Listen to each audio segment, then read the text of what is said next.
Capítulo 18. Resgates coletivos. Entendíamos-nos com Silas acerca de variados problemas quando o expressivo chamamento de Druso nos reuniu ao diretor da casa em seu gabinete particular de serviço. O chefe da mansão foi breve e claro. A apelo urgente da terra, pedia auxílio para as vítimas de um desastre aviatório. Sem alongar-se em minúcias, informou que a solicitação se repetiria dentro de alguns instantes e conviria a esperar a fim de examinarmos o assunto com a eficiência precisa. Com efeito, mal terminara o apontamento e sinais algo semelhantes aos do telégrafo de Morse se fizeram notados em curioso aparelho. Druso ligou tomada próxima e vimos um pequeno televisor em ação sob vigorosa lente, projetando imagens movimentadas em tela próxima, cuidadosamente encaixada na parede a pequena distância. Qual se acompanhássemos curta notícia em cinema sonoro, contemplamos, surpreendidos, a paisagem terrestre. Sob a crista de serra alcantilada e selvagem, destroços de grande aeronave guardavam consigo as vítimas do acidente. Adivinhava-se que o piloto, certamente enganado pelo traiçoeiro oceano de espessa bruma, não pudera evitar o choque com os picos graníticos que se salientavam na montanha, silenciosos e implacáveis, à maneira de medonhos torreões de fortaleza agressiva. Em pleno quadro inquietante, um ancião desencarnado, de semblante nobre e digno, formulava requerimento comovedor, rogando à mansão a remessa de equipe adestrada para a remoção de 6 das 14 entidades desencarnadas no doloroso sinistro, enquanto Druso e Silas combinavam medidas para a tarefa assistencial. Hilário e eu olhávamos, espantados, o espetáculo inédito para nós. A cena aflitiva parecia desenrolar-se ali mesmo. 8 dos desencarnados no acidente jaziam em posição de chague, algemados aos corpos, mutilados ou não.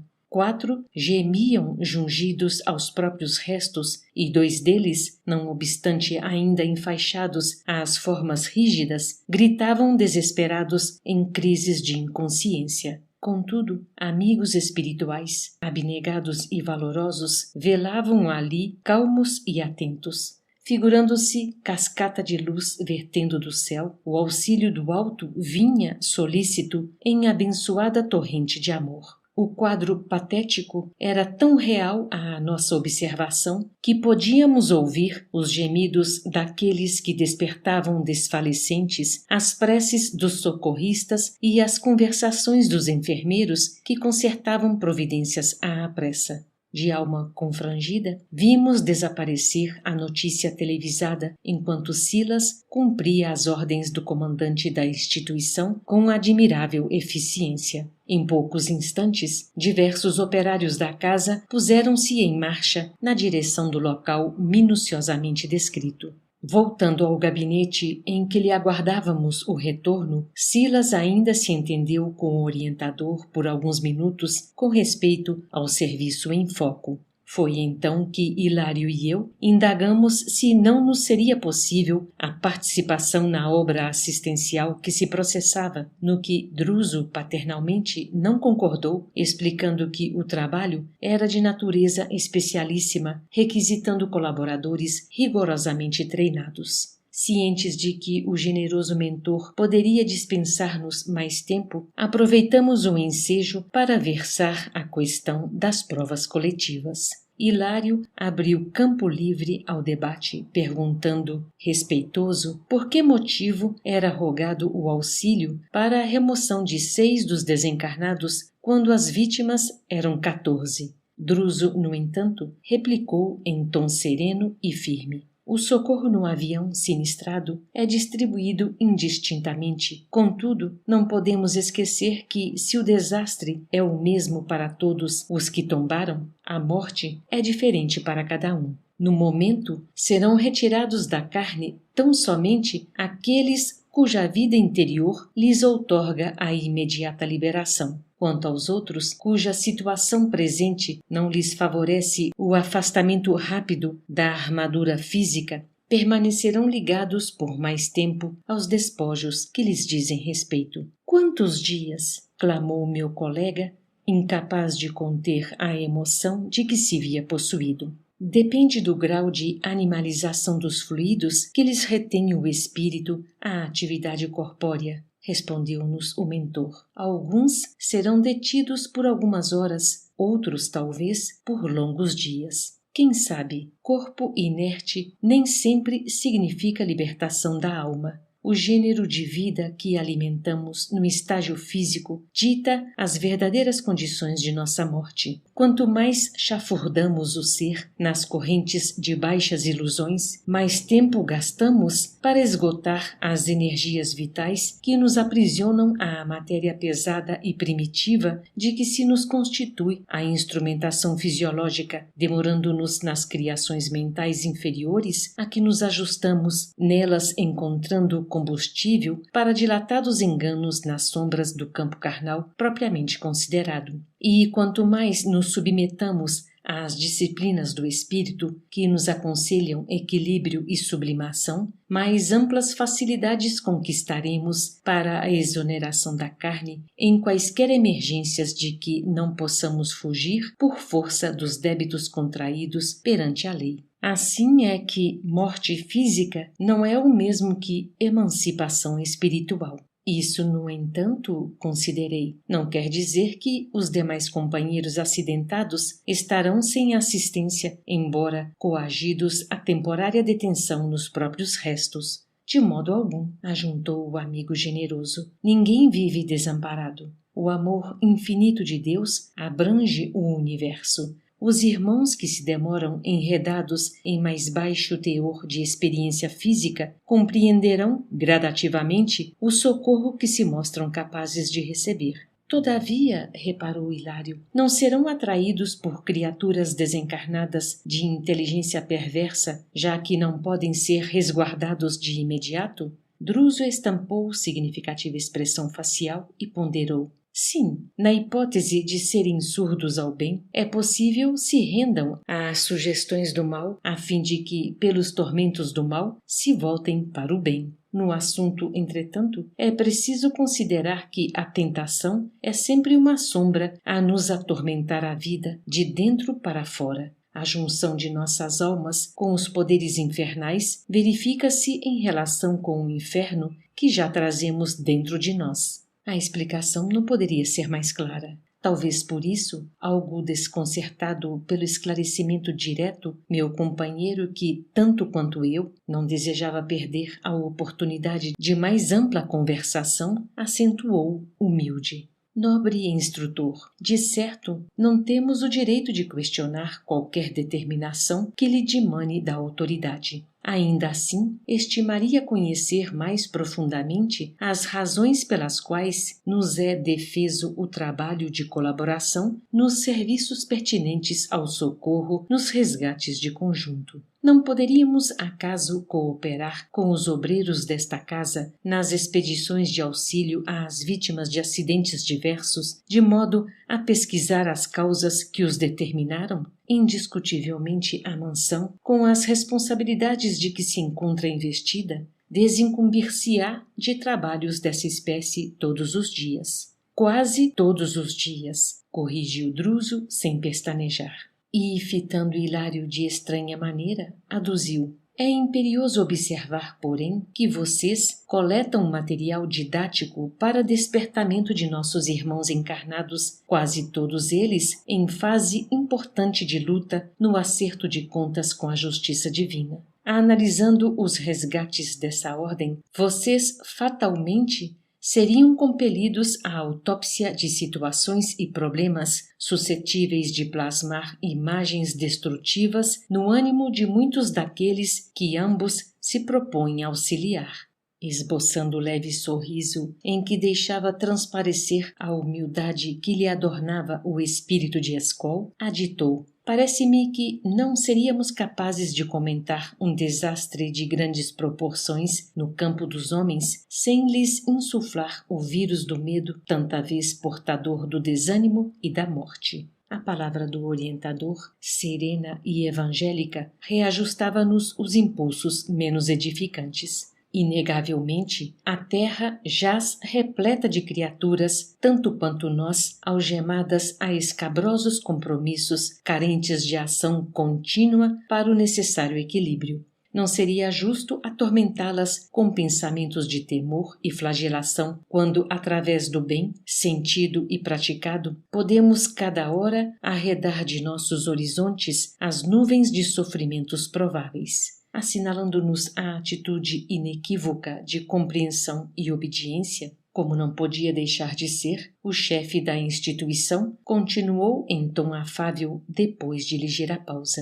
Imaginemos que fossem analisar as origens da provação a que se acolheram os acidentados de hoje. Surpreenderiam, de certo, delinquentes que, em outras épocas, atiraram irmãos indefesos do cimo de torres altíssimas para que seus corpos se espatifassem no chão. Companheiros que, em outro tempo, cometeram hediondos crimes sobre o dorso do mar, pondo a pique existências preciosas, ou suicidas que se despenharam de arrojados edifícios ou de picos agrestes em supremo atestado de rebeldia perante a lei, os quais, por enquanto, somente encontraram recurso em tão angustioso episódio para transformarem a própria situação. Quantos milhares de irmãos encarnados possuímos nós, em cujas contas com os tribunais divinos figuram débitos desse jaca? Entretanto, não desconhecemos que nós, consciências endividadas, podemos melhorar nossos créditos todos os dias. Quantos romeiros terrenos em cujos mapas de viagem constam surpresas terríveis, são amparados devidamente para que a morte forçada não lhes assalte o corpo em razão dos atos louváveis a que se afeiçoam. Quantas intercessões da prece ardente conquistam moratórias oportunas para pessoas cujo passo já resvala o cairel do sepulcro. Quantos deveres sacrificiais granjeiam para a alma que os aceite de boamente preciosas vantagens da vida superior, onde providências se improvisam para que se lhes amenizem os rigores da provação necessária. Bem sabemos que, se uma onda sonora encontra outra, de modo que as cristas de uma ocorram nos mesmos pontos dos vales da outra, esse meio, em consequência aí, não vibra, tendo-se como resultado o silêncio. Assim é que, gerando novas causas com o bem praticado hoje, podemos interferir nas causas do mal praticado ontem, neutralizando-as e reconquistando com isso o nosso equilíbrio. Desse modo, creio mais justo incentivarmos o serviço do bem através de todos os recursos ao nosso alcance. A caridade e o estudo nobre, a fé e o bom ânimo, o otimismo e o trabalho, a arte e a meditação construtiva constituem temas renovadores, cujo mérito não será lícito esquecer na reabilitação de nossas ideias e, consequentemente, de nossos destinos. Entregara-se o chefe à mais longa pausa e, movido pelo propósito de aprender, indaguei de Druso se ele mesmo não teria acompanhado algum processo de resgate coletivo em que os espíritos interessados não teriam outro recurso senão a morte violenta como remate aos dias do corpo denso, ao que o instrutor respondeu presto.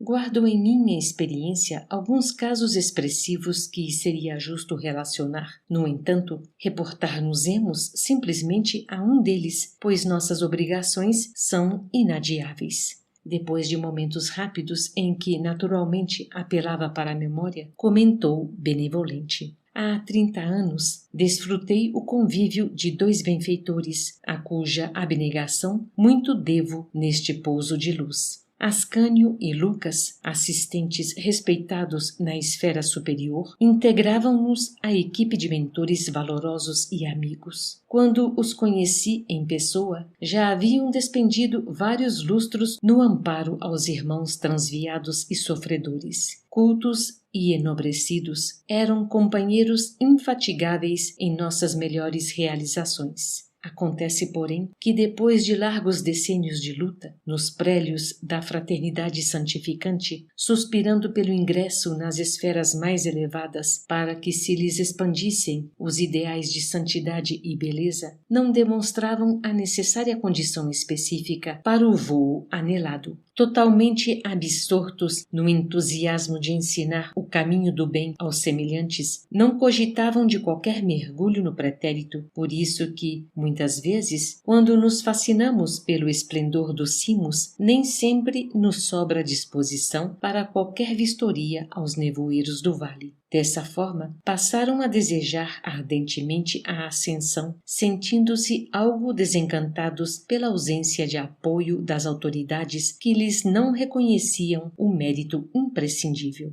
Dilatava-se o impasse quando um deles solicitou o pronunciamento da direção-geral a que nos achamos submissos. O requerimento encontrou curso normal até que, em determinada fase, ambos foram chamados a exame devido. A posição imprópria que lhes era característica foi carinhosamente analisada por técnicos do plano superior, que lhes reconduziram à memória a períodos mais recuados no tempo. Diversas fichas de observação foram extraídas do campo mnemônico à maneira das radioscopias dos atuais serviços médicos no mundo e, através delas, importantes conclusões surgiram à tona. Em verdade, Ascânio e Lucas possuíam créditos extensos, adquiridos em quase 5 séculos sucessivos de aprendizado digno, somando as 5 existências últimas nos círculos da carne e as estações de serviço espiritual nas vizinhanças da arena física. No entanto, quando a gradativa auscultação lhes alcançou as atividades do século XV, algo surgiu que lhes impôs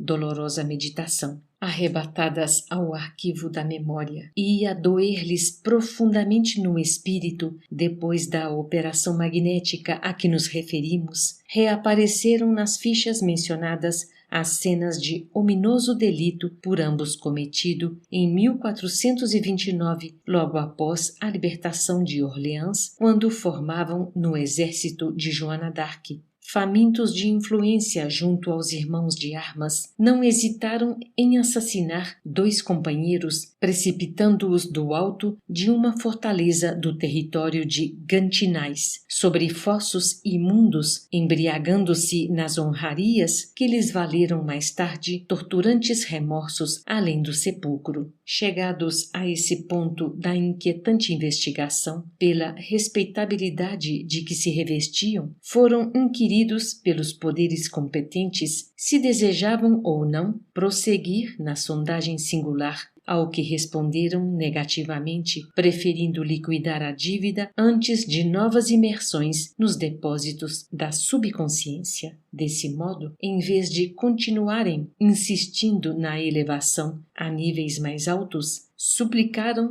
ao revés, o retorno ao campo dos homens, no qual acabam de pagar o débito a que aludimos. Como? Indagou Hilário, intrigado. Já que podiam escolher o gênero de provação em vista dos recursos morais amealhados no mundo íntimo, informou o orientador, optaram por tarefas no campo da aeronáutica, a cuja evolução ofereceram as suas vidas. Há 2 meses, regressaram às nossas linhas de ação, depois de haverem sofrido a mesma queda mortal que infligiram aos companheiros de luta no século XV. E o nosso caro instrutor visitou-os nos preparativos da reencarnação agora terminada? Inquiri com respeito. Sim, por várias vezes os avistei antes da partida. Associavam-se à grande comunidade de espíritos amigos em departamento específico de reencarnação, no qual centenas de entidades, com dívidas mais ou menos semelhantes às deles, também se prepararam para o retorno à carne, abraçando assim trabalho redentor em resgates coletivos. E todos podiam selecionar o gênero de luta em que saldariam as suas contas? Perguntei ainda com natural interesse. Nem todos, disse Druso convicto. Aqueles que possuíam grandes créditos morais, qual acontecia aos benfeitores a que me reporto, dispunham desse direito. Assim é que há muitos vi habilitando-se para sofrer a morte violenta em favor do progresso da aeronáutica e da engenharia, da navegação marítima e dos transportes terrestres, na ciência médica e da indústria em geral, verificando, no entanto, que a maioria, por força dos débitos contraídos e consoante os ditames da própria consciência, não alcançava semelhante prerrogativa, cabendo-lhe aceitar, sem discutir, amargas provas, na infância, na mocidade ou na velhice, através de acidentes diversos, desde a mutilação primária até a morte, de modo a redimir-se de faltas graves. E os pais? Inquiriu meu colega alarmado. Em que situação surpreenderemos os pais dos que devem ser imolados ao progresso ou à justiça na regeneração de si mesmos? A dor deles não será devidamente considerada pelos poderes que nos controlam a vida? Como não? Respondeu o orientador. As entidades que necessitam de tais lutas expiatórias são encaminhadas aos corações que se acumpliciaram com elas em delitos lamentáveis no pretérito distante ou recente, ou ainda aos pais que faliram juntos dos filhos em outras épocas, a fim de que aprendam na saudade cruel e na angústia inominável o respeito e o devotamento, a honorabilidade e o carinho que todos devemos na terra ao Instituto da Família. A dor coletiva é o remédio que nos corrige as falhas mútuas. Estabelecera-se longa pausa. A lição como que nos impelia a rápidos mergulhos no mundo de nós mesmos. Hilário, contudo, insatisfeito como sempre, perguntou irrequieto: Instrutor amigo, imaginemos que Ascânio e Lucas, após a vitória de que nos dá notícia, continuem anelando a subida aos planos mais altos. Precisarão para isso de nova consulta ao passado? Caso não demonstrem a condição específica indispensável, serão novamente submetidos à justa auscultação para o exame e seleção de novos resgates que se façam precisos. Isso quer dizer que ninguém se eleva ao céu sem quitação com a terra. O interlocutor sorriu e completou: será mais lícito afirmar que ninguém se eleva a pleno céu sem plena quitação com a terra, porquanto a ascensão gradativa pode verificar-se, não obstante, invariavelmente condicionada aos nossos merecimentos nas conquistas já feitas. Os princípios de relatividade são perfeitamente cabíveis no assunto. Quanto mais céu interior na alma, através da sublimação da vida, mais ampla incursão da alma nos céus exteriores, até que se realize a suprema comunhão dela com Deus, nosso Pai. Para isso, como reconhecemos, é indispensável atender à justiça e a justiça divina está inelutavelmente ligada a nós, de vez que nenhuma felicidade ambiente será verdadeiramente felicidade em nós sem a implícita aprovação de nossa consciência. O ensinamento era profundo. Cessamos a inquirição e, como o serviço urgente requeria a presença de Druso em outra parte, retiramo-nos em demanda do templo da mansão com o objetivo de orar e pensar.